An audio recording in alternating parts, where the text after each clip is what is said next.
endure it forever.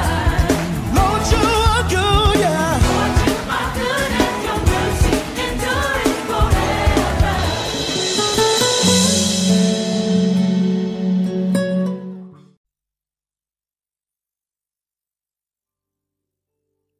J'irai là-bas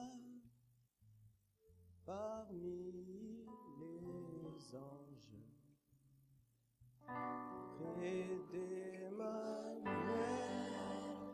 me consoler, passant mon temps,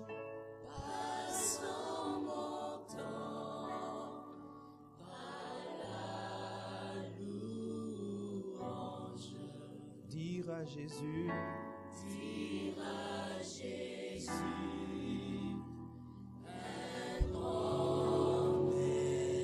si j'irai là-bas,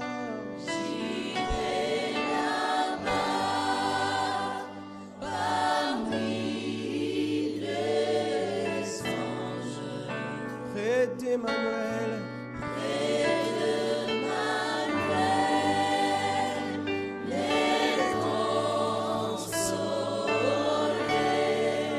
passant mon temps,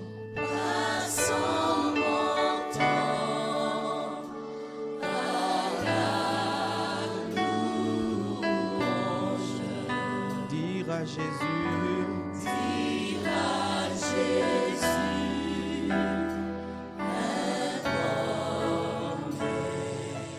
oui, j'irai là-bas,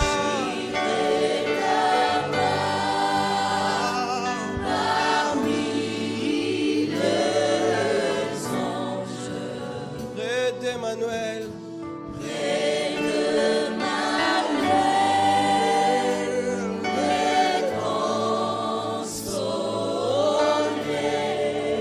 passant mon temps, mon temps,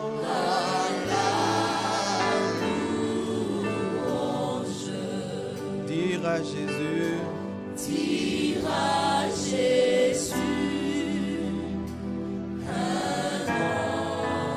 oh oui, j'irai là-bas,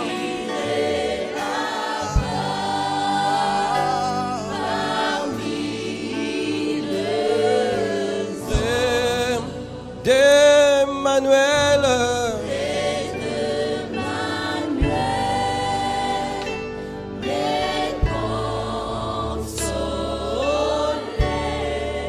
passant mon temps, mon temps,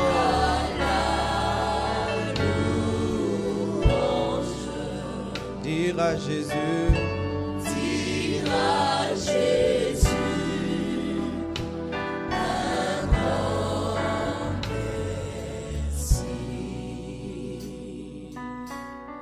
dès ce moment, je suis devenu citoyen du ciel. J'ai une nouvelle vie en Jésus. Ma vie passée a été clouée, a été clouée, a été clouée. Je ne peux plus vivre. Oh, de ce moment, de ce moment, suis devenu citoyen du ciel. J'ai une nouvelle vie.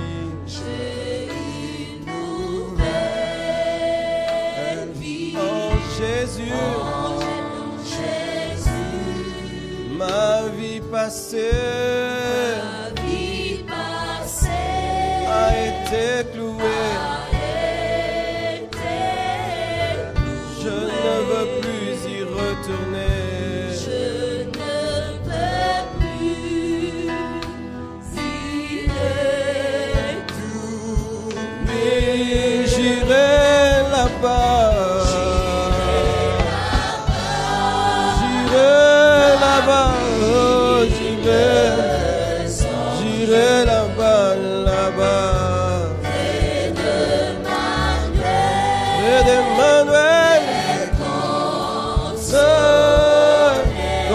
Dire-le, passant mon temps,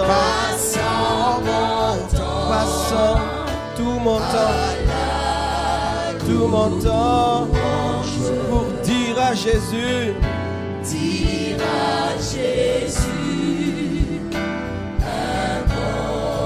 oui, j'irai là-bas.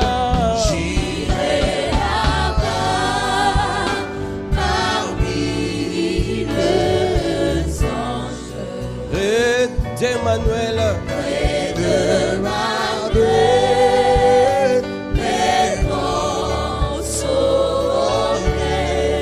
passant mon temps, oh oui, dire à Jésus,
Seigneur Jésus, merci pour le ciel qui nous attend. Merci pour l'éternité. Merci pour le salut. Merci pour la vie éternelle. Merci Père éternel. Je te confie ces 4 jours de convention.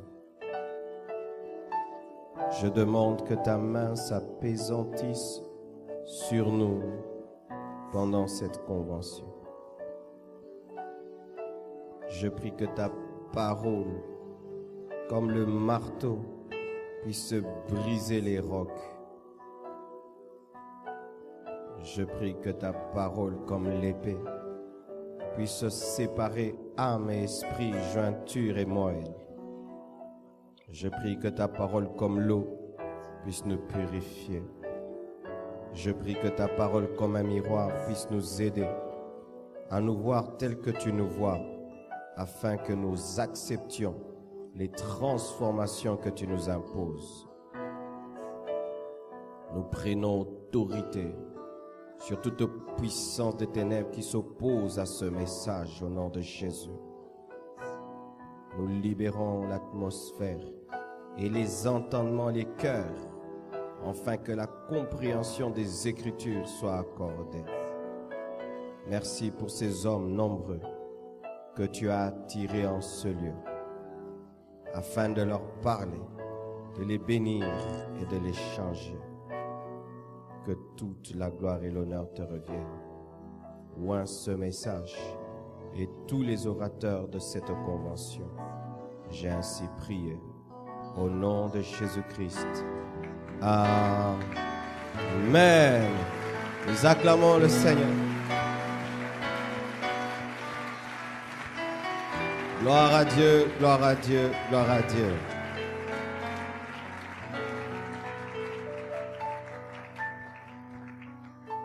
Asseyez-vous s'il vous plaît.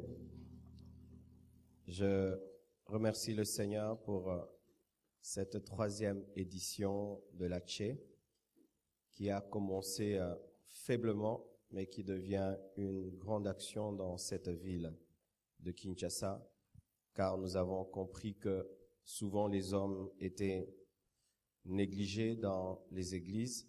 Il y avait souvent des conventions des femmes, de la jeunesse, mais jamais des conventions des hommes, comme si les hommes à l'église sont là seulement pour apporter l'argent, mais pas pour servir Dieu.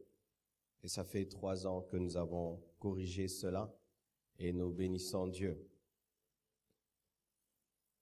Que Dieu bénisse le comité des papas pour l'organisation. Je n'ai rien fait. Amen. Je suis venu seulement prêcher. Ils ont tout fait tout seuls comme des grands messieurs et que Dieu les bénisse. Nous avons un peu retouché notre décor pour ce qui était là dimanche parce qu'on a trouvé qu'il y avait toujours les faibles qui continuaient à beaucoup prier. Alors on a enlevé tous les croix. Maintenant ça va. Qui m'y écoute? Amen. Nous allons nous tenir debout. Nous allons lire la parole du Seigneur. Aujourd'hui, nous allons seulement introduire et expliquer l'éternité. Amen. Parce que notre thème principal, c'est l'homme face à son éternité. Et nous ne pouvons pas être là pendant 4 jours sans que nous comprenions qu'est-ce qu'est l'éternité. Notre passage de base sera Ecclésiaste 3, du verset 9 jusqu'au verset 11. Ecclésiaste 3, verset 9 jusqu'au verset 11e. C'est un livre écrit par l'homme le plus riche du monde en son temps. On pouvait dire écrit par Bill Gates. Amen. Hein? Donc, si vous voulez mieux comprendre cela, l'Ecclésiaste, en ces temps-là, c'était le Bill Gates de son temps. Mais lui, il était spirituel. Il n'avait pas que la richesse. Il avait l'intelligence et la sagesse de Dieu. 1, 2, 3. Quel avantage celui qui travaille retire-t-il de sa peine? J'ai vu à quelle occupation Dieu soumet les fils de l'homme. Il fait toutes choses bonnes en son temps. Même il a mis dans le cœur de leur cœur la pensée de l'éternité, bien que l'homme ne puisse pas saisir l'œuvre que Dieu fait du commencement jusqu'à la fin. Amen. Je vais parler en profondeur de ce passage le dernier jour de mon intervention. Et nous sommes également dans Genèse 21, verset 33. Genèse 21, verset 33. Abraham planta des tamarix à Beersheba et là il invoqua le nom de l'Éternel, Dieu de l'éternité. Psaume 90, verset 2. Psaume 90, verset 2. Avant que les montagnes fussent nées et que tu eusses créé la terre et le monde, d'éternité en éternité, tu es Dieu. Et nous terminons avec Philémon, 1, verset 15e. Philémon 1, verset 15.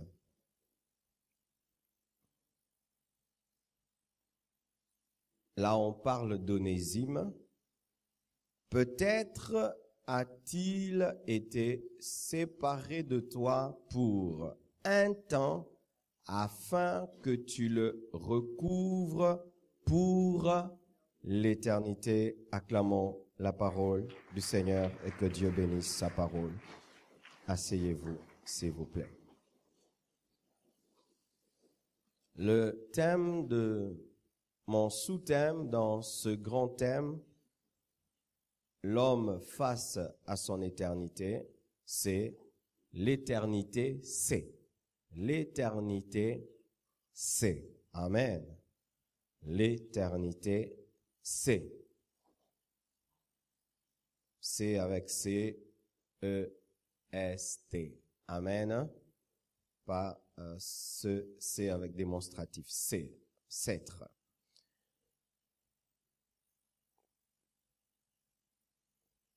J'aimerais que nous puissions être tous au clair au sujet de ce concept éternité.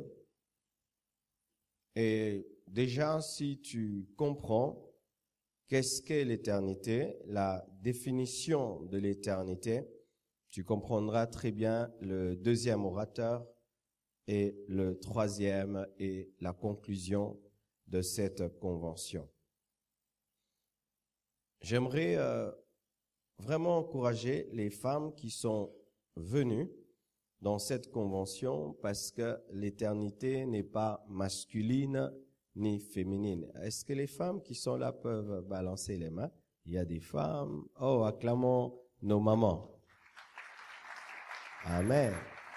Et les papas devront aussi aller à la convention des femmes parce que elles viennent toujours soutenir les conventions des hommes. Amen. Il ne faut pas les blesser prochainement. Amen. Qu'est-ce que l'éternité? L'éternité, avant d'être un lieu, est une nature. Amen. L'éternité, avant d'être un lieu, est une nature. C'est pourquoi le premier passage qui parle de l'éternité dans Genèse ne parle pas de l'éternité comme un lieu, mais on dit dans Genèse 21, verset 33, Abraham planta des tamarix à Beersheba, et là il invoqua le nom de l'Éternel, Dieu de l'éternité. Amen.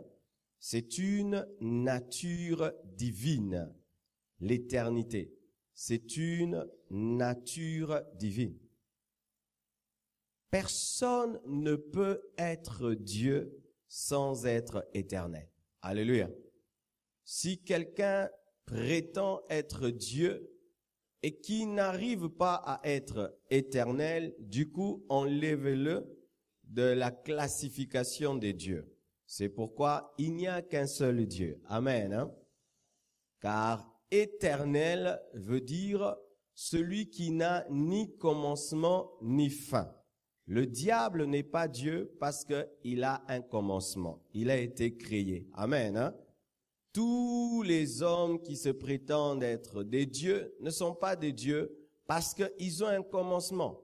Mais il y a un seul qui n'a ni commencement ni fin, c'est notre Dieu. Amen. Hein? Elohim. Jésus-Christ de Nazareth, lui, est digne d'être appelé Dieu en majuscule parce qu'il est éternel, il n'a ni commencement ni fin. Alléluia. L'éternité donc est une nature. Et la nature est transmissible. Amen. Car ce qui est né d'un chien est un chiot, ce qui est né d'un chat est un chaton, et ce qui naît du Dieu éternel participe à l'éternité.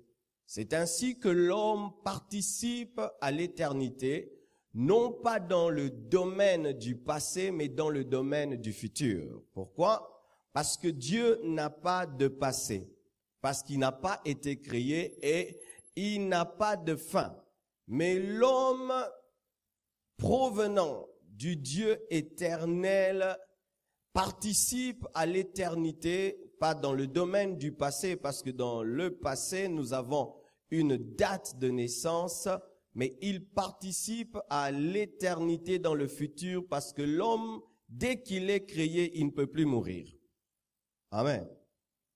Parce que la mort n'est pas la mort. C'est pourquoi même dans ce dessin, il y a l'autre côté. Il y a comme un tumeur, mais après, ça continue. Amen. Hein? Ça donne l'impression qu'on s'arrête lorsqu'on va enterrer un homme, mais ça ne s'arrête pas. Il continue. Amen.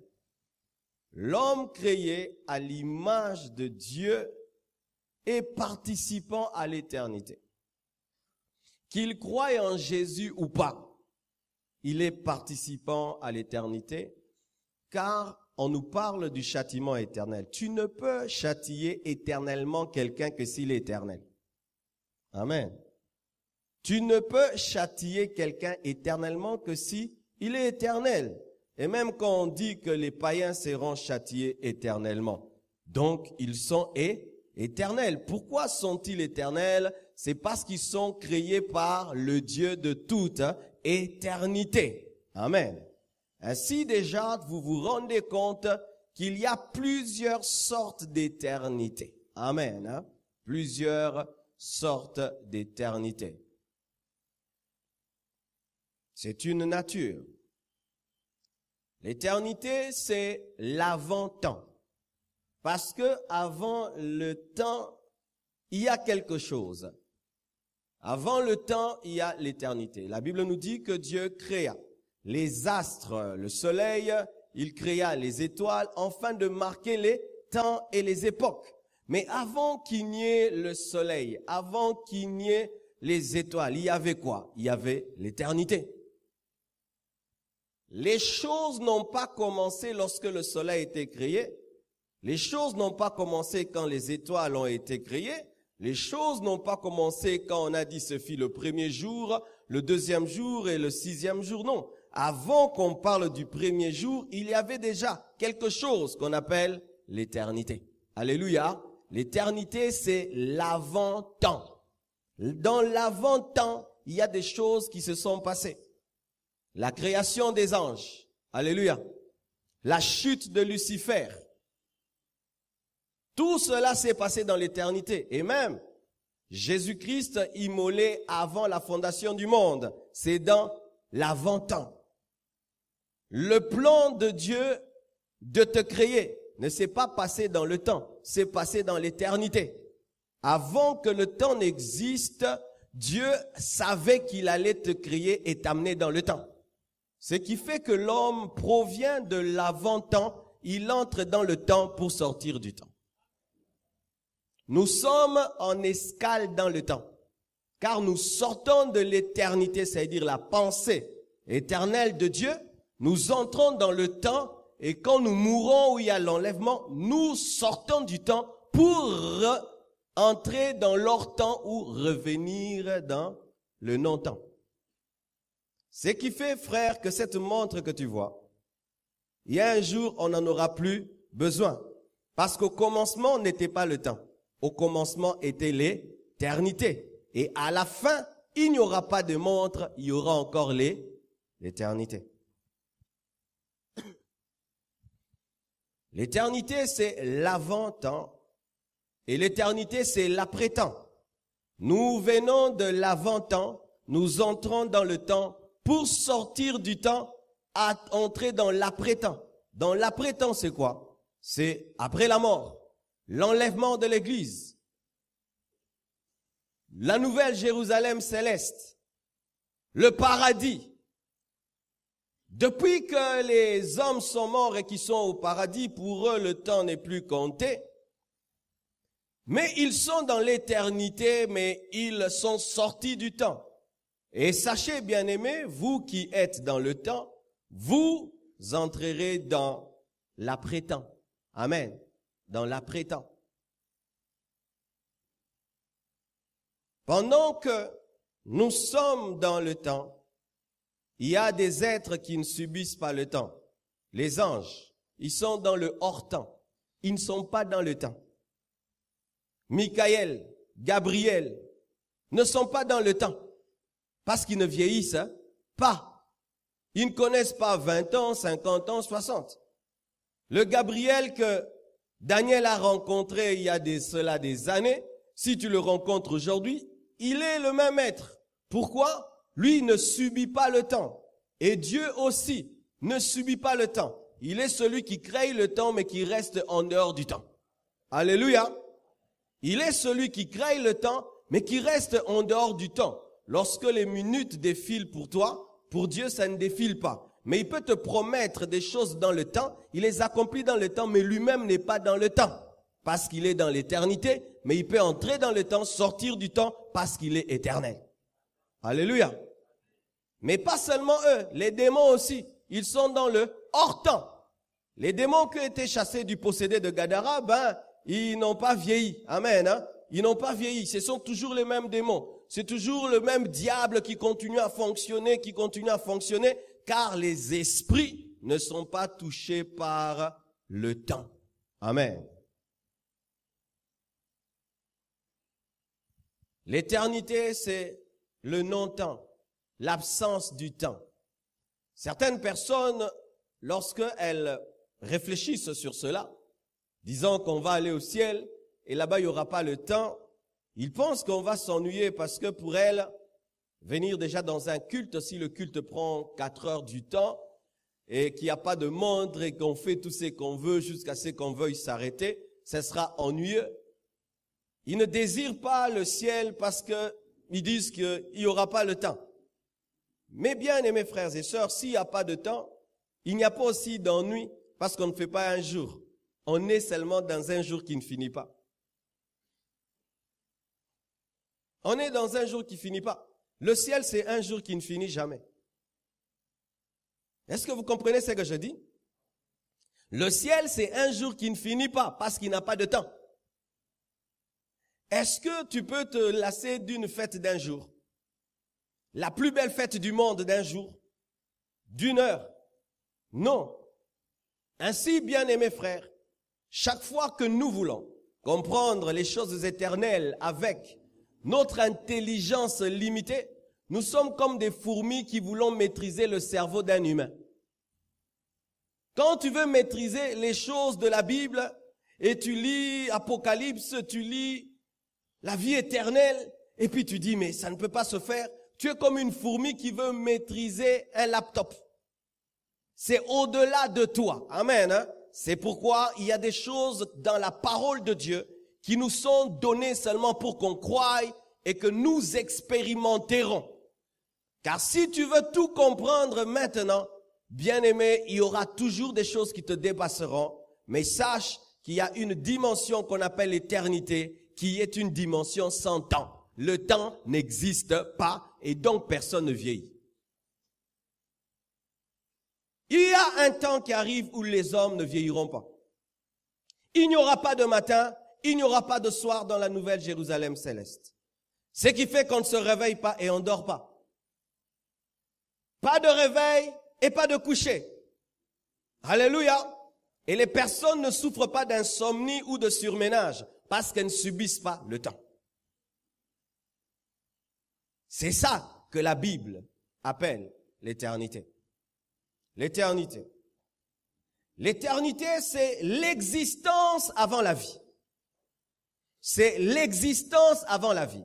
Car tu n'as pas commencé à exister le jour que tu es né. Tu as existé quand Dieu t'a pensé.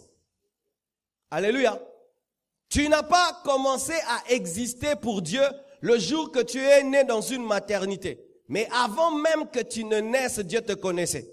C'est ça, dans l'éternité. Jésus n'est pas venu sur la terre le jour qu'il est sorti du ventre de Marie. Déjà dans le plan de Dieu, il était déjà annoncé que la parole se ferait chair et qu'un fils nous serait donné. Alléluia. Ce qui fait, frères et sœurs, que tu n'es pas un plan que Dieu est en train de tester sur la terre, mais qu'il avait testé avant de manifester. Dieu a testé ton existence dans sa pensée et il a vérifié que ça réussira et ensuite il t'a manifesté sur la terre. Alléluia. Dieu t'a travaillé dans son laboratoire, dans sa pensée et ensuite il t'a manifesté. C'est pourquoi tu réussiras. Parce que Dieu n'est pas en train d'arranger pendant que tu es sur la terre, mais avant même que tu ne viennes, dans sa préscience, il t'avait connu avant de te manifester. Le jour où tu es né, tes parents ont découvert que tu étais un homme, mais lui, il savait que tu seras garçon. Alléluia. Ce n'est pas ce jour-là qu'il a connu ton nom. Il savait qu'on te donnerait le nom que tu as. Alléluia. Ainsi, mon frère, l'éternité, c'est exister avant la vie. Pendant que nous sommes là, il y a des gens qui existent mais qui ne sont pas encore nés. Ils sont dans la pensée de Dieu. C'est pourquoi les prophètes prophétisent sur les enfants. Quand un prophète dit, Dieu me dit que vous allez avoir un enfant qui sera serviteur de Dieu, où est-ce qu'il a vu ça? Il a vu ça dans l'éternité de Dieu. Avant que tu ne vives, lui, Dieu lui a révélé ton existence. La Bible nous dit que lorsque Abraham a donné sa dîme à Melchisédek, Lévi aussi a donné sa dîme. Pourquoi? Parce que Lévi était dans ses reins. Mais Lévi est le fils de qui? Lévi est le fils de Jacob. Alors que même Isaac n'a pas encore eu Jacob, Abraham, quand il donne la dîme à Melchisédek, on dit que Lévi qui existait déjà, mais qui ne vivait pas encore, avait donné sa dîme.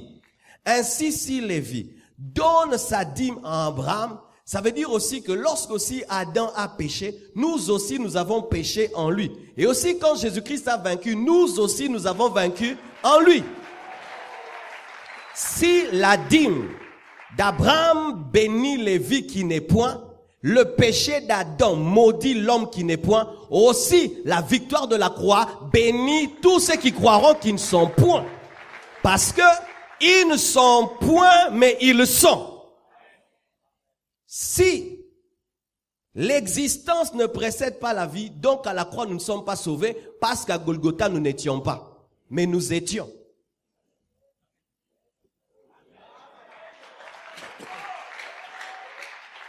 Amen.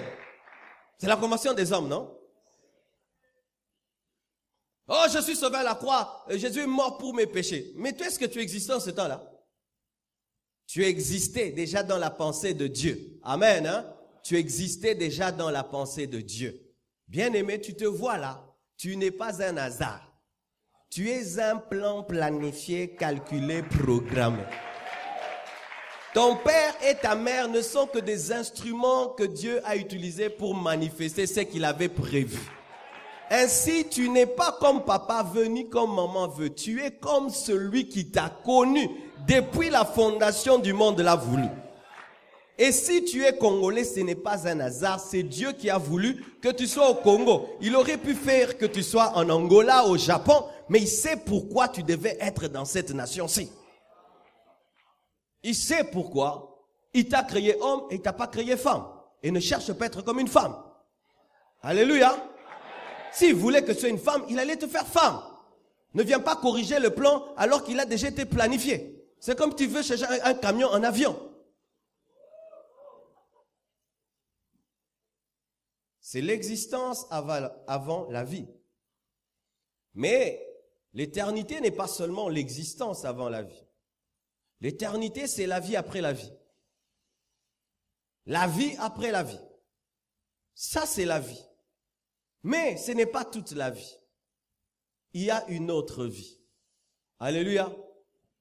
Et là, j'ai aimé l'adresse de Papa Bissoudi qui a dit que l'homme aujourd'hui se donne beaucoup de peine pour devenir riche, prendre soin de sa femme, payer les factures, développer ses moyens de communication, mais il oublie le royaume de Dieu. Il oublie l'autre côté. L'éternité, c'est la vie, mais après la vie. Ça, c'est une vie. Mais c'est une vie terrestre. C'est une vie animal. Parce que ce corps n'est pas différent du corps d'un mammifère. Le corps de l'homme n'est pas différent d'un mammifère. Amen. Tu es contraint de respirer. Si tu cesses de respirer, cette vie s'arrête. Si tu cesses de te nourrir, après un temps, tu meurs. Si tu cesses de boire, après un temps, tu meurs. C'est une vie. Mais ce n'est pas la parfaite vie. Les anges aussi vivent, mais ils ne vivent pas par la nourriture. Ils ne vivent pas par la respiration. Ils vivent de la présence de Dieu. Il y a une autre vie. Pendant un temps, la chenille vit. C'est une vie. Mais lorsqu'elle connaît la métamorphose, la chenille devient un papillon. C'est toujours la vie. Lorsqu'elle était chenille, c'était la vie. Lorsqu'elle est papillon, c'est toujours la vie. Et la vie que nous avons présentement, c'est comme la vie d'une chenille. C'est pourquoi Paul dit que pendant un temps, nous sommes dans une tente. Il appelle cette vie, la vie dans une tente, et la vie après la vie, il appelle la vie dans une maison. La vie que tu as là, c'est la vie. Mais ce n'est pas la vie en majuscule. Non, c'est la petite vie. C'est la petite vie. L'éternité, c'est la vie après la vie. Après cette vie, il y a une vie. Une vie pas dans ce corps faible. Une vie pas dans ce pays. Une vie dans laquelle tu n'es ni congolais, ni africain, ni homme, ni femme. Il y a une vie après cette vie qu'on appelle l'éternité. L'éternité. C'est la vie après la vie, c'est la vie après la mort. La mort est le pire ennemi de l'homme. Il effraie tout le monde. Il effraie le riche, le pauvre, le scientifique, le blanc, le noir.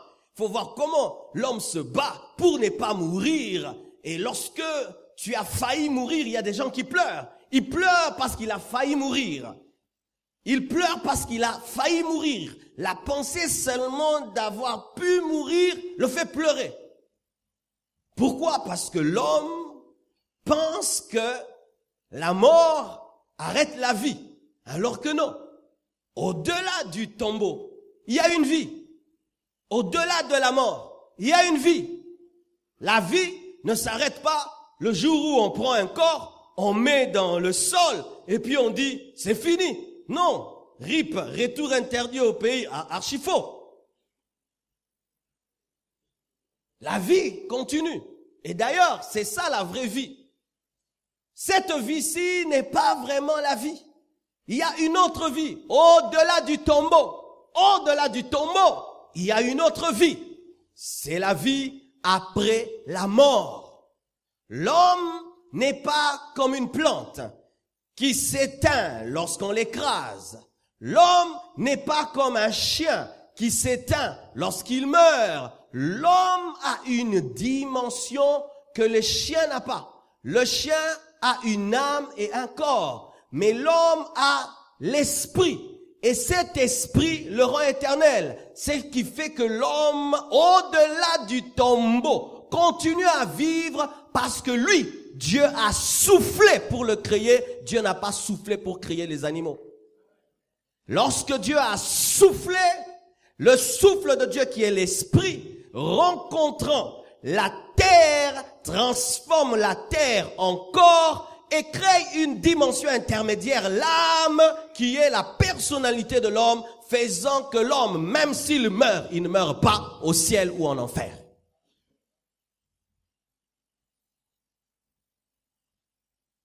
C'est la vie après la mort. Bien-aimés, après vos morts, si Jésus tarde, vous continuerez à vivre. C'est ainsi que la Bible nous parle de la parabole ou de l'histoire, parce que certains disent c'est une parabole, d'autres disent c'est une histoire, du pauvre Lazare et de l'homme riche. L'homme riche s'en va, il meurt, et le pauvre meurt. Les deux meurent. La richesse n'empêche pas de mourir et la pauvreté n'empêche pas de mourir. Mais après la mort, on nous montre Lazare qui est en train de vivre et on nous montre le riche en train de parler. Il continue à parler malgré qu'il est mort. Il continue à se souvenir de ses frères malgré qu'il est mort. Pourquoi? Après la mort, ce n'est pas la mort. Après la mort, c'est la vie. Une vie continue après la mort. Une vie. Maintenant, cette vie-ci, elle est programmée, elle est régie par le temps, ce qui fait que certains vivent 30 ans, 50 et 120 ans pour celui qui est plus robuste, mais l'autre vie-là n'a pas de temps, n'a pas de limite. Ainsi, tu peux avoir une bonne vie dans cette vie-ci, mais tu as une très mauvaise vie dans cette vie-là. Et il peut se faire que tu as une mauvaise vie dans cette vie-ci, mais tu as une très très belle vie dans cette vie-là. C'est comme le pauvre Lazare, une très mauvaise vie dans cette vie-ci, mais une très belle vie dans l'autre vie-là. Mais l'autre, une très belle vie dans cette vie-ci, mais dans le feu dans cette vie-là.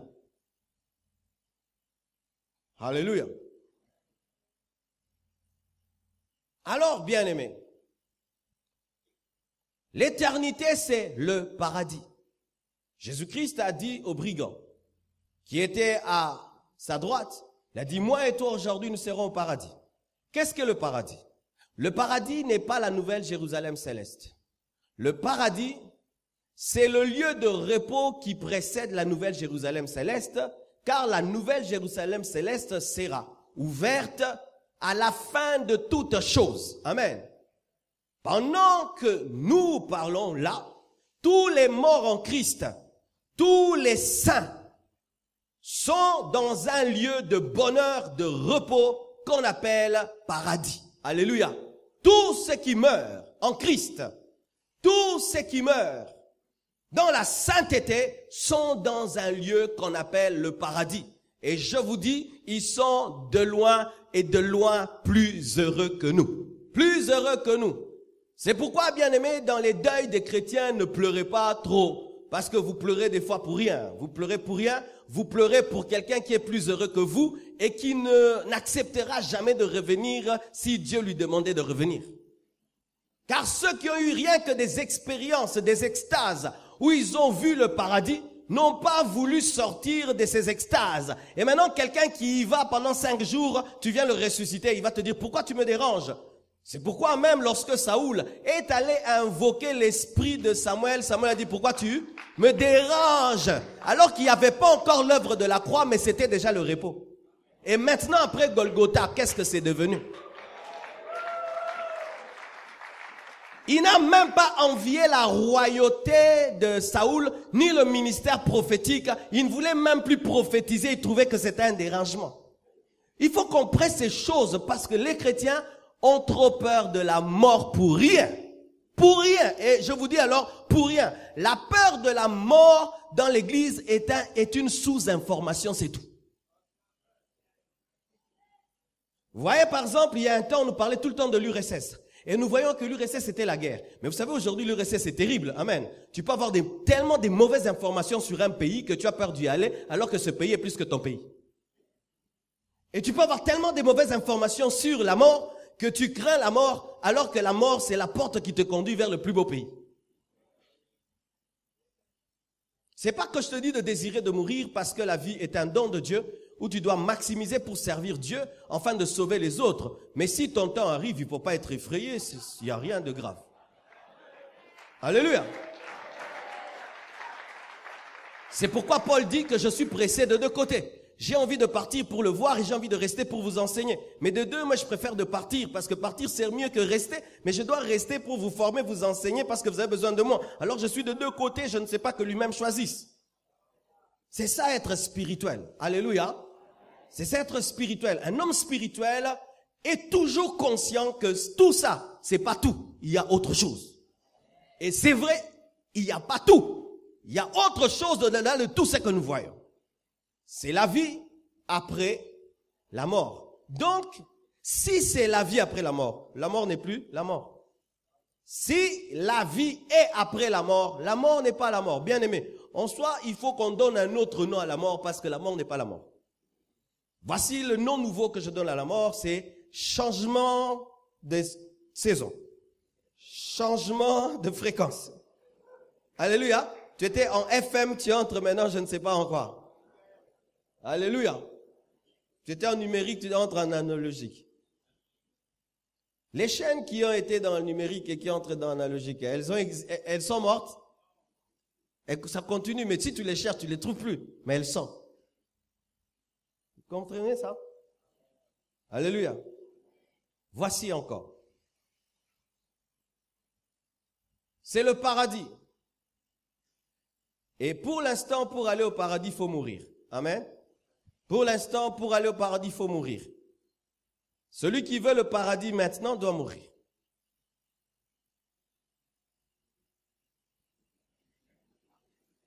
Oui. À moins que tu connaisses l'enlèvement comme Élie, et je ne sais pas si Dieu veut refaire cela, parce que j'ai vu après Élie, il y a eu Philippe qui était transporté, mais qui est retombé encore. Pour connaître le paradis, il faut mourir. Mais il n'y a pas que le paradis. Et là, c'est ma douleur. Ça, c'est ma douleur. Il fut un temps, au début de ma foi, je me posais des questions terribles sur l'éternité. Je ne sais pas si ça vous arrive, mais vraiment, des fois, moi, j'ai des grandes questions existentielles. Voici ce que je disais. Seigneur, si tu savais que l'homme, en le créant, il te décevrait, fallait pas le créer? Fallait pas le créer? Parce que cet homme va vivre sur la terre quelques années, et puis il pêche, il commet des, entre guillemets, des tout petits péchés, et puis il va finir dans le feu éternellement. Mais moi, Seigneur, si moi je sais qu'en enfantant un enfant, ce sera un koulouna qui va tuer les gens et qui va souffrir, moi je ne vais pas l'enfanter. Comment tu peux enfanter des gens qui vont souffrir?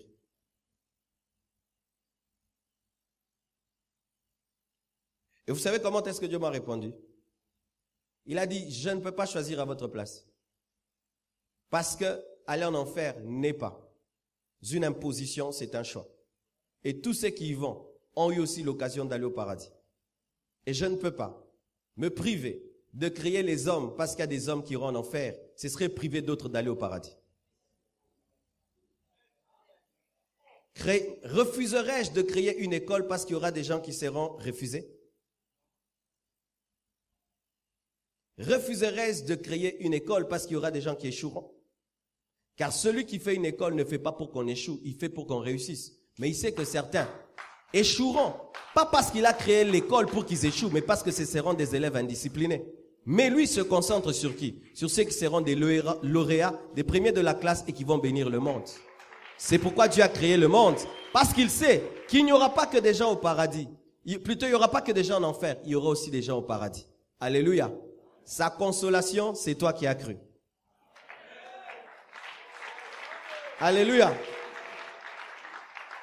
Mais, sachez, si quelqu'un meurt sans Jésus, je vous assure, il est allé dans un mauvais endroit. Un mauvais endroit. Je vous dis vraiment un très mauvais. Si quelqu'un meurt sans Jésus, il est vraiment parti dans le pire endroit qui ne puisse exister. Un endroit qui t'amène à demander pas un verre d'eau, une goutte d'eau. Vous imaginez ça? Qu'il me donne une goutte d'eau qui provient de son doigt, où tu soupires à boire une goutte d'eau. Est-ce que tu peux imaginer ça? Où tu ne demandes même pas ton salut, mais tu penses au salut des autres parce que tu es conscient que pour toi c'est fini. Frères, sœurs, si vous mourrez sans Jésus, je vous assure, vous souffrirez.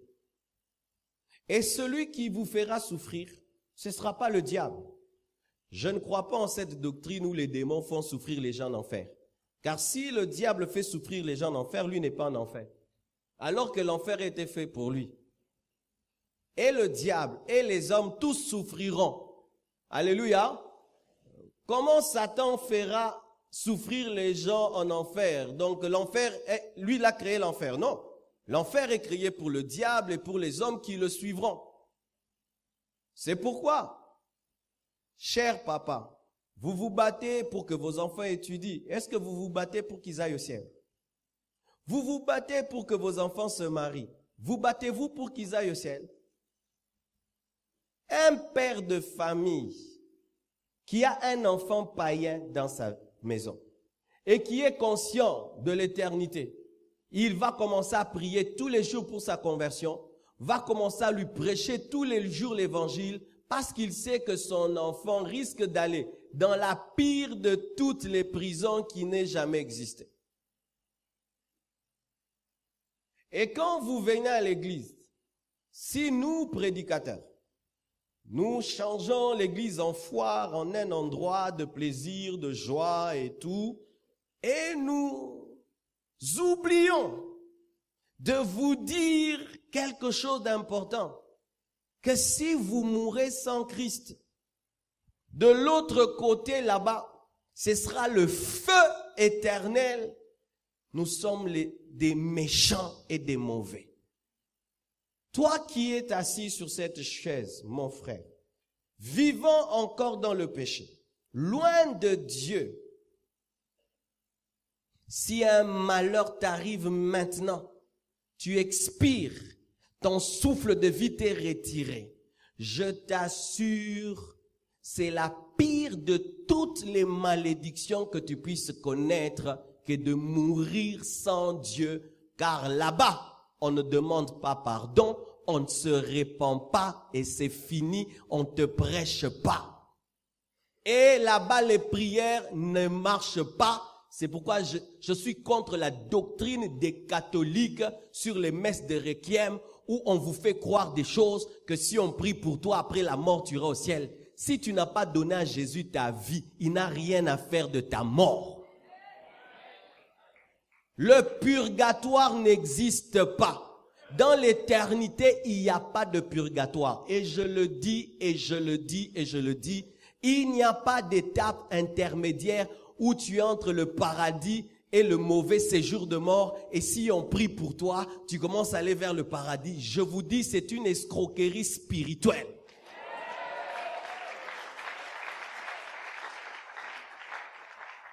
La Bible nous dit que Lazare était dans le sein d'Abraham, le paradis, et le riche était dans le Sheol, le mauvais séjour de mort. Et là, voici encore une précision.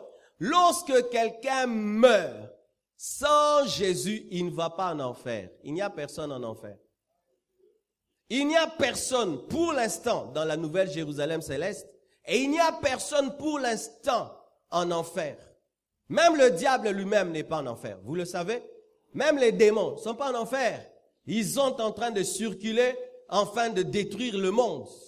Quand quelqu'un meurt sans Dieu, il va dans le mauvais séjour de mort où maintenant il attend le jugement dernier pour être jeté en enfer. Mais une fois que tu es dans le mauvais séjour de mort, tu ne peux plus sortir de là pour aller au paradis. Non. Et une fois que tu es dans le paradis, tu ne peux plus entrer dans le mauvais séjour de mort. Celui qui est dans le paradis attend l'enlèvement de l'église, la résurrection, et celui qui est dans le mauvais séjour de mort attend le jugement dernier pour aller dans le feu. C'est ça l'éternité. Cher papa, chers hommes, aujourd'hui dans le monde, l'église pousse les hommes seulement à devenir des PDG, des managers, réussir dans la vie, exceller dans la vie, des grands hommes. Les hommes, on les coach que dans un domaine professionnel, alors que dans l'église, la première chose qu'on donne à un homme, c'est le salut pour l'éternité. Si à l'église, chers hommes, nous venons seulement vous pousser à devenir des grands hommes sur cette terre, des grands leaders, nous sommes en train de vous mentir parce que cet homme-là était riche, il est allé dans le feu. Il est allé dans le feu avec sa richesse. Il est allé dans le feu avec son entreprise. C'était un homme riche, donc socialement il avait réussi. Oui, je dois vous encourager à réussir dans les études et demain à fonder des entreprises, c'est bien. Mais ce n'est pas ce qui est plus important. Ce qui est plus important, c'est le salut de vos âmes, que vous n'alliez pas dans le mauvais séjour de mort après votre mort. Alléluia. L'éternité. L'éternité, bien-aimé, c'est la destination. Et la terre, c'est une escale. Dis escale. Des fois, tu prends l'avion, tu dois aller en France. Certains avions atterrissent à Bruxelles. Et puis de là, il faudrait prendre une correspondance rapidement pour aller en France. Et je vous dis, si tu ne maîtrises pas l'aéroport, tu vas te perdre et tu vas rater ton vol. Et ce que je n'ai jamais compris dans ces aéroports, c'est comme si ils ne chronomètrent pas bien le temps. Ils ne calculent pas bien le temps de quitter l'avion, de marcher, de présenter ton passeport, et puis encore de prendre un autre. Ils font les choses calmement, comme si tout le monde va atterrir à Bruxelles alors que tu dois aller à Paris. Toi-même, tu dois savoir que tu dois aller à Paris. Ils n'ont pas à te le dire. Alors, qu'est-ce qui se passe? Il y a des gens qui sont très calmes à l'aéroport. Pourquoi? Eux, ils se sont arrêtés à Bruxelles. Mais tu vois d'autres qui sont en escale à Bruxelles pour Paris. Ils sont différents. Eux, ils sont en train de pousser les gens. Ils sont en train de tirer. Ils disent, excusez-moi, j'ai une correspondance. Excusez-moi. Pourquoi? Parce que lui, il ne doit pas rester à Bruxelles. Il ne doit pas rater un avion. Il doit prendre un autre avion parce que sa destination, ce n'est pas Bruxelles, c'est Paris. Et il y a des gens qui se comportent comme si le monde, c'est ça la finalité. Alors qu'ils n'ont pas bien vérifié le billet. Dans le billet, il est écrit escale. Dans ton billet, il est écrit escale sur terre. Il est écrit escale au Congo. Mais quand tu es en escale, il y a des belles choses. Tu peux même acheter des montres, tu peux acheter même du parfum pendant que tu le fais, mais tu ne dois pas oublier que tu dois prendre un autre avion. Vous êtes en escale ici sur cette terre. Vous ne pouvez pas tout investir sur cette terre. Vous ne pouvez pas vous battre que pour cette terre. Vous ne pouvez pas haïr pour cette terre. Vous ne pouvez pas toucher aux fétiches pour cette terre. Vous ne pouvez pas vendre vos âmes pour cette terre. C'est l'escale. Lorsque quelqu'un est en escale, même ses bagages ne descendent pas souvent. Ça descend pour un temps, puis ça remonte dans un autre avion. Pourquoi? Il ne va pas rester là. Et vous ne resterez pas ici. Nous sommes en escale. Et des fois, bien aimé, l'avion qui t'amène à Bruxelles, il est gros. Mais l'autre qui va t'amener à Paris, il est petit. C'est comme l'enlèvement de l'église. En un clin d'œil, tu disparais. Il est tout petit. Et puis tu te dis, mais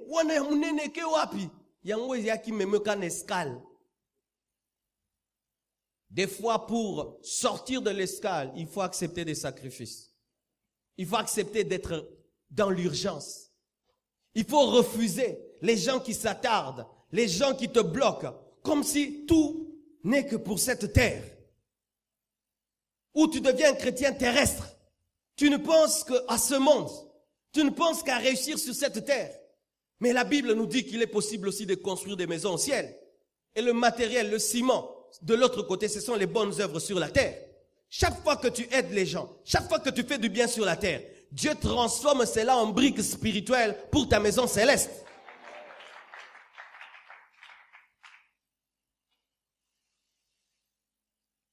Lorsque un étranger n'a pas tout son cœur dans un pays, tu vas voir, il ne va pas beaucoup investir, il ne va pas beaucoup acheter. Mais lorsque vous le voyez commencer à acheter, construire, sachez que tout son cœur sera là. C'est ainsi qu'on a vu certaines races qui sont venues au Congo. Au début, elles n'achetaient pas, construisaient pas. Mais depuis qu'ils ont aimé ce pays, on achète des maisons, on construit, on fait des banques, on fait des écoles. Pourquoi? Ils sont venus s'installer. Et il y a des gens comme ça. Tu sens vraiment que lui, il est venu s'installer sur la terre. Il est venu s'installer sur la terre. Tu sens que lui, vraiment, installation. Alors que cette terre est comparable au désert. Dans le désert, bien aimé, on n'a que des tentes, car il est impossible de construire dans le désert parce qu'il n'y a pas d'eau pour faire des bitumes et faire des briques. On n'utilise que des tentes qui sont portatives. Même le tabernacle qui était le temple de Dieu était portatif parce qu'ils ne pouvaient pas s'installer. C'est seulement lorsqu'ils sont entrés en Canaan qu'ils ont construit des temples solides. Mais toi, tu veux construire un temple même dans le désert. Cette vie-ci, c'est le désert. Tu es en pèlerinage. Tu es passager sur cette terre. Tu n'es pas résident sur cette terre. Tu n'es pas résident sur cette terre. Tu viens de l'éternité en escale sur la terre pour rentrer à l'éternité parce que tu viens de là. Ton pays, c'est l'éternité. Car tu viens de l'éternité. Mais maintenant, comment tu dis que tu viens de l'éternité? Mais on ne te sent pas en train de te bousculer, de faire vite, parce que tu dois prendre un avion. On ne sent pas que tu te disciplines, que tu te sanctifies, que tu ne fais pas comme tout le monde. Parce que toi, tu sais que je ne suis pas citoyen de la terre. Je suis citoyen du ciel et je dois rentrer au ciel. Bien-aimés frères, c'est vrai et vrai de vrai. Nous sommes en escale sur la terre. Voyez Jésus, le Maître. Jésus-Christ sur la terre parlait toujours de l'éternité. Il faudrait que je puisse mourir. Il faudrait, Père, glorifie-moi de la gloire que j'avais auprès de toi. Il est parmi les pierres plutôt, il fait des miracles, des prodiges, et on veut faire de lui un roi. Lui refuse d'être un roi. Pourquoi? Il était dans l'éternité. Pensez-vous à la vie après cette vie? Vous préparez-vous à la vie après cette vie? Osborne, avant de mourir, a pris tous ses biens, les a vendus pour l'évangélisation de la Russie. Il est resté dans sa chambre avec un piano et un lit. Pourquoi? Parce qu'il devait préparer son éternité et il ne voulait pas que quelqu'un d'autre puisse s'aimer à sa place de peur que ça devienne la récompense de l'autre. Il voulait lui-même transférer dans son propre compte ce qui était à lui. Mais on a dans l'église Coco, à Kangama Bilor Mukili, mais Coco. J'ai déjà vu une personne mourante, mais attachée au bien de la terre. Où elle est en train de mourir, mais elle garde l'argent. Elle cache l'argent. Elle garde les numéros des comptes, mais en train de mourir. Alors que quand on s'approche de la mort, c'est qu'on se libère de toutes choses de la terre. Vous êtes en escale sur la terre. C'est pourquoi, quand tu es en escale, il arrive des fois, tu perds un petit bagage, il arrive de toi, on abîme ton habit. T'es pas là. L'essentiel, c'est d'entrer dans l'autre avion. Et sur la terre, je peux avoir des combats, des luttes, des problèmes. Tant que ça ne touche pas mon salut, il n'y a pas de problème. Tant que ça ne touche pas mon salut, j'ai pas de problème. Bien-aimé, même si tu n'as pas tout sur cette terre, ce n'est pas ça le problème. Le problème, c'est aller dans l'éternité. Tu ne vas pas te morfondre parce que tu n'as pas de maison, parce que tu n'as pas d'habit, parce que tu n'as pas ceci, parce que tu n'as pas cela, parce que tu n'as pas ça et ça. Non! Un homme qui a le sang de l'éternité ne tombe pas dans ce piège-là. Un Congolais moyen, aujourd'hui, il vit 70 ans, n'est-ce pas? 70 ans. Maintenant, la plupart des deuils, quand tu demandes, ton père est mort à quel âge? 70 ans. 70 ans. La plupart des papas, 70 ans. Alors pour 70 ans, tu vas en enfer. Pour 70 ans, tu rates l'éternité. Pour 70 ans. Ou tu es en escale, tu rencontres maintenant une jolie fille qui, elle, va rester à Bruxelles. Tu commences à causer, tu causes. Et puis tu entends, les passagers en destination de Paris, il vous reste 5 secondes. Tu commences à courir. Tu as raté. Et puis on te pose la question, pourquoi tu as raté le vol? Mon mien a danger.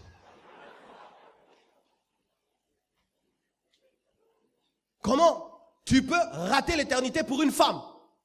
Homme, comment tu peux rater le ciel pour une femme? Comment une femme peut te faire oublier que tu es en escale?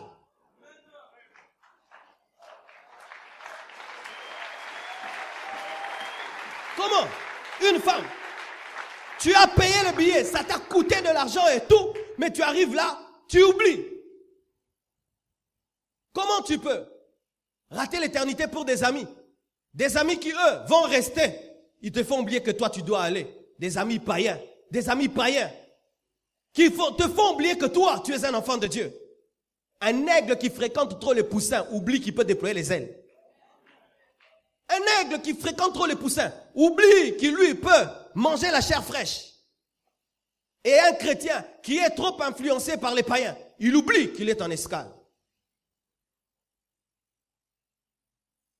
On peut être là, tout va bien au Congo, et on a des bien-aimés ici, ils sont des Américains, ils s'appellent frères en Christ, frères en Christ.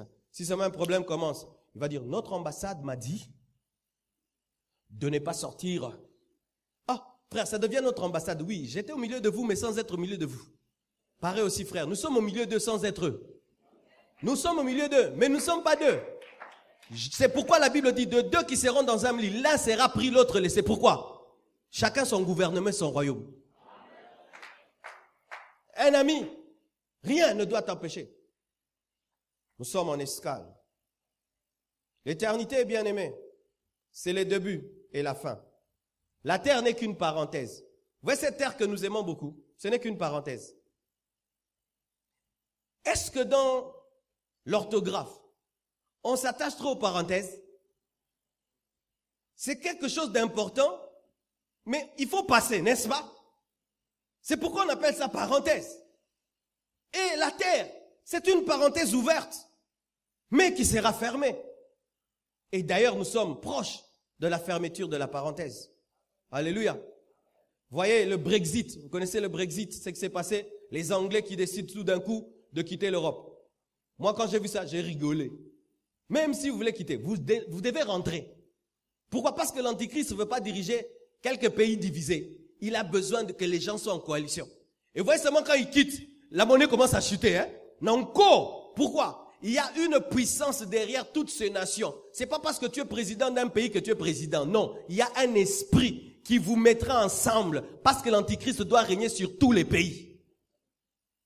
Aujourd'hui, bien aimés frères, Facebook est propriétaire de WhatsApp, n'est-ce pas? Il a acheté WhatsApp, il a acheté ceci et cela. C'est-à-dire que quand tu es sur Facebook, tu es à la fois connu par WhatsApp et tout. C'est-à-dire qu'il connaît tout sur toi. Et vous pensez que c'est pour rien? C'est pour préparer quelqu'un, l'Antichrist.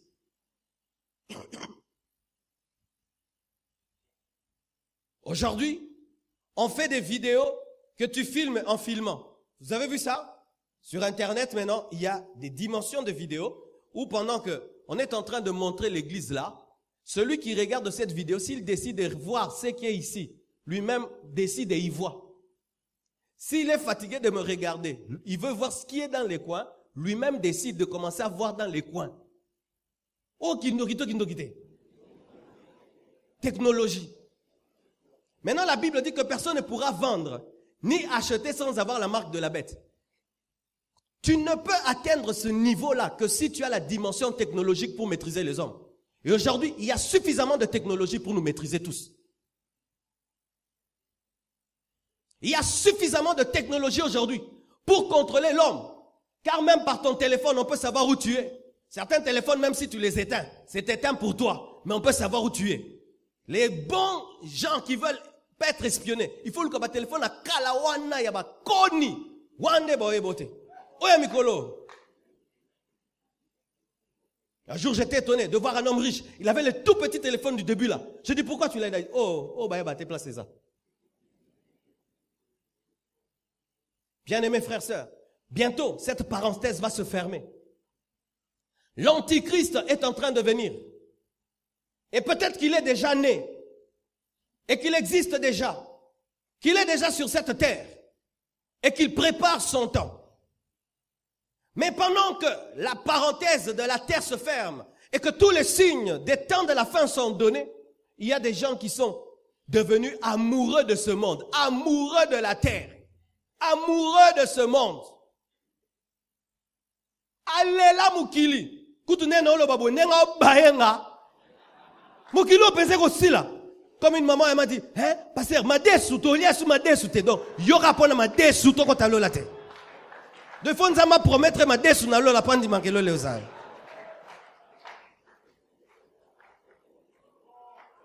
Surtout pour un Congolais, yo le la mukilo pan.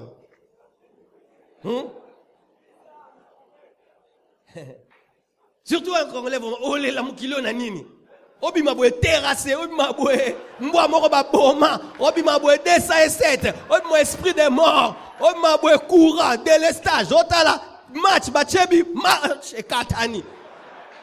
Mais on l'a la mukili, on a bawewa.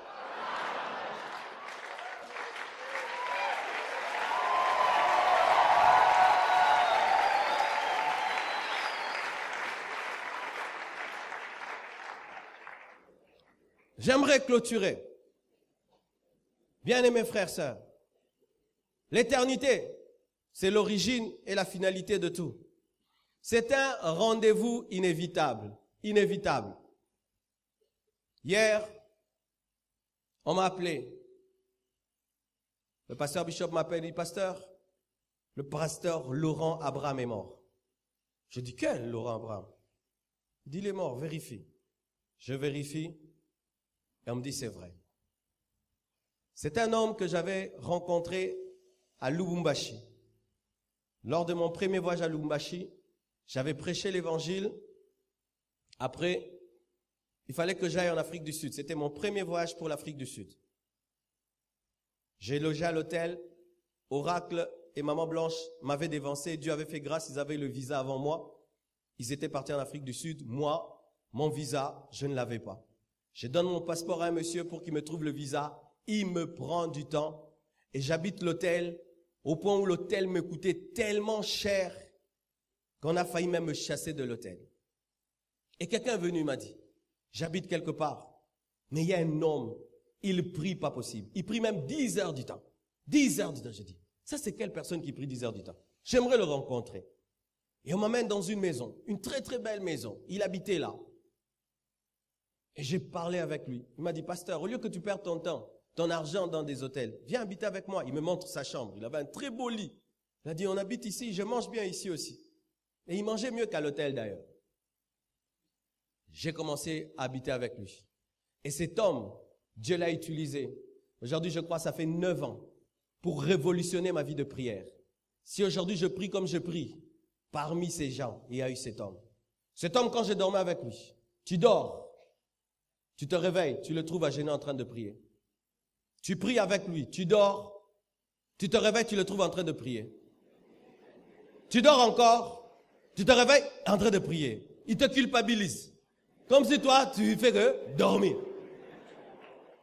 Alors, j'ai commencé aussi à prier. Beaucoup comme lui. Et je vous assure, il y avait un blocage terrible pour avoir mon passeport. Et j'ai commencé à prier comme lui. J'ai eu mon passeport et je suis allé en Afrique du Sud et le ministère a commencé à s'ouvrir jusqu'aujourd'hui. Et cet homme, je l'avais trouvé dans des graves problèmes spirituels, ministériels. Et il m'a dit, pasteur, Dieu m'a dit de bâtir une église ici. Il y avait de la boue. Il a dit, j'ai la foi. Ici, je bâtirai une église. Mais si tu pries, Dieu me donnera cet endroit. J'ai prié pour l'endroit. Après des années, je reviens. Il y avait un temple là. Il a construit un temple là où il y avait la boue. Il est même venu prêcher un jour ici. Il était grand, beau, fort. On l'appelait volcan. Quand il souriait, il était beau. Et j'ai vu sur son Facebook, il avait un projet d'une convention. Mais il était en train de recevoir les fidèles avant de prêcher. Pendant qu'il recevait les fidèles, il est parti. Un rendez-vous inévitable qui ne respecte pas ce que tu fais dans la vie. Ni ton projet de convention, ni de séminaire. Ni tes projets d'études. Qui tombe sur toi brusquement. L'éternité, c'est un rendez-vous pour chacun de nous.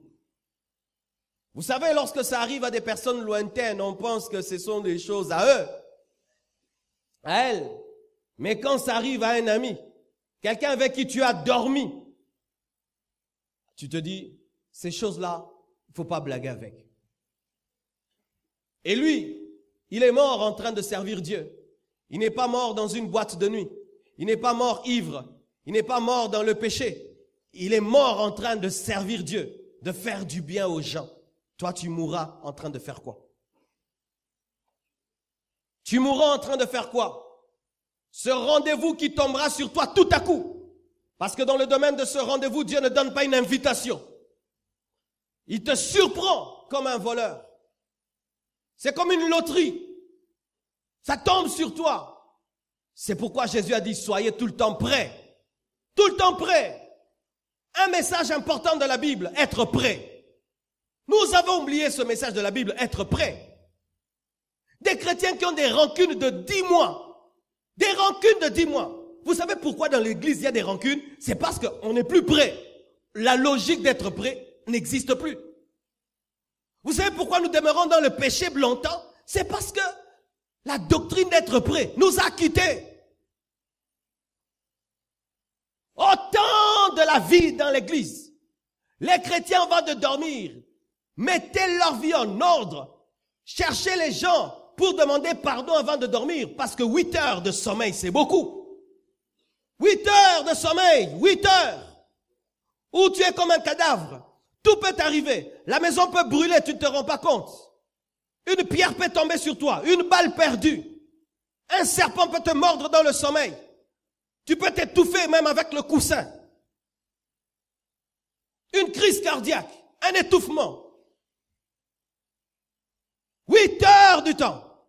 Mais il y a des gens qui dorment sans se mettre en règle avec Dieu, qui décident de demeurer dans un péché pendant 2 ans, comme si demain leur appartenait. Comme si ils ont le pouvoir sur leur souffle. Comme si ils peuvent décider qu'ils peuvent vivre 100 ans, 50, 80, comme ils veulent. De l'autre côté, un rendez-vous t'attend. C'est pourquoi l'éternité est appelée la demeure finale. La demeure finale, ce n'est pas le tombeau. Ce n'est pas le caveau dans lequel on te met. C'est pourquoi des fois je ris quand on se bat à mettre les gens dans des cercueils en or, des cercueils terribles. Je vois les familles qui se battent pour les deuils, montrer leur richesse, alors qu'ils n'ont rien fait pendant que la personne était malade. Ça, c'est encore des aberrations de l'Afrique. Pendant qu'une personne est malade, on ne fait rien. Mais quand elle meurt, tout le monde veut que ce soit un cercueil terrible. Ta demeure finale, ce n'est pas la terre.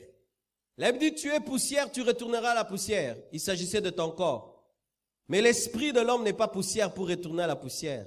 L'esprit de l'homme est éternel et doit retourner dans l'éternité. Ce qui est poussière retourne à la poussière, mais ce qui est de Dieu rentre à Dieu. Mais maintenant, voici. Certains sont venus de Dieu car Dieu a soufflé, mais d'autres ne reviendront pas à Dieu. Parce qu'après que Dieu les ait soufflé, ils ont rencontré un autre souffle appelé le diable. Et ils ont commencé à servir ce souffle. Ils finiront dans l'éternité, mais sans celui qui a soufflé, mais avec l'autre souffle, Satan. C'est ainsi que la finalité de l'éternité, soit tu finis au ciel, soit tu finis en enfer. Soit tu finis au ciel avec Dieu, avec les anges, soit tu finis en enfer avec les démons. Soit tu finis au ciel avec l'église qui est enlevée, Paul, Pierre et les autres, soit tu finis en enfer avec l'antichrist et le faux prophète.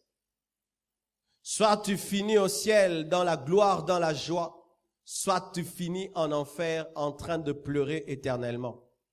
Ici, la présence de Dieu, ici, la présence du diable. Ici, la présence de Dieu, ici, le feu éternel. Et qui nous dit tout ça? La Bible. Cette Bible qui te parle de prospérité.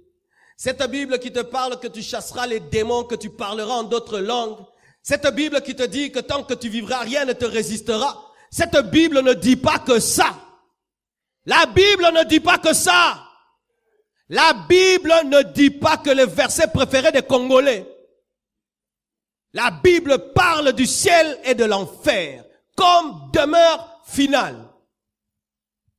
Et la Bible ne nous dit pas que lorsque l'homme aura tellement souffert en enfer, Dieu tombera dans une pitié et une certaine compassion et que Dieu recommencera tout à zéro. Non. Si Dieu recommence, ce n'est plus l'éternité. Dans l'éternité, on ne recommence plus rien. Une fois que quelqu'un se retrouve en enfer, fini. Et en enfer, la chanson la plus célèbre ne sera pas la chanson de Michael Jackson. Comme il y a des gens qui disent qu'en enfer, ce sera bien, ce sera très mouvementé. Là-bas, nous aurons Michael Jackson qui va finir son album non fini. Là-bas, les guitares n'entrent pas. Là-bas, on pleure seulement, on dit si je savais. Si je savais. Si je savais. Je vous assure, mes frères, si tu ne pratiques pas cette parole, c'est ce que tu chanteras au dernier jour. Si je savais et si j'avais écouté. Vous voyez ce tunnel? J'ai eu une vision il y a longtemps dans ma vie. Et cela m'a amené à prêcher dans une croisade, l'enfer existe. Qu'est-ce que j'ai vu? J'ai vu un jeune homme qui était malade. Et il était mourant. Son grand-père est venu lui prêcher, il a refusé. Après, il est mort. Et quand il est mort, je n'ai pas vu son esprit monter. J'ai vu sous son lit, comme un tunnel, tout noir et en feu, et il a commencé à descendre. Il était comme aspiré dans ce tunnel. Je pouvais entendre son âme et sa volonté.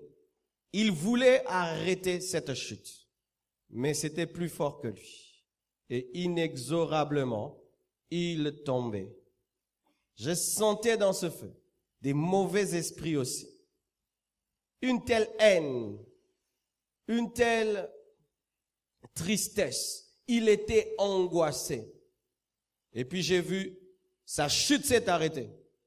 Il a commencé à remonter et il est revenu dans son corps. Et son grand-père lui a prêché. Il a reçu Jésus et il a été sauvé. Depuis ce jour-là, j'ai décidé dans ma vie de ne jamais faire plaisir à un homme quand je prêche. Parce que quand tu as l'oreille d'un homme, tu as sa vie. Par la parole de son grand-père, il a échappé au feu. Arrêtez de prendre à la légère les prédications sur l'éternité. Car souvent, les hommes qui prennent à la légère de tels enseignements sont comparés à la génération du temps de Noé, qui a entendu le prédicateur du déluge, mais qui a méprisé. Mais quand le déluge est venu, même le plus grand nageur n'a pas pu être sauvé. L'éternité existe, soit avec Dieu, soit sans Dieu, mais ça existe. Vous choisissez quelle éternité. Si tu choisis l'éternité avec Dieu, tu dois choisir celui qui est le chemin, la vérité et la vie qui mène vers cette éternité. Et il s'appelle Jésus-Christ de Nazareth. Il est mort, il est ressuscité le 3e jour, il est à la droite de Dieu le Père, afin de révéler à ses frères que si vous me suivez, vous connaîtrez l'éternité auprès de Dieu. J'aimerais te montrer le chemin. Jésus, il est une personne, il peut entrer dans ta vie, te transformer, te changer. Et lorsque tu entends un tel message, au lieu d'être effrayé sur ta chaise, tu dis, prêche encore, dis-leur où je vais. Car l'homme qui est sauvé ici n'a pas été effrayé ce soir. Il a dit, Amen, j'irai de l'autre côté. Mais celui qui n'est pas sauvé a été effrayé. Si mon message t'a effrayé, c'est un mauvais signe. Il faudrait que tu prennes une décision ce soir. Que Dieu vous bénisse abondamment.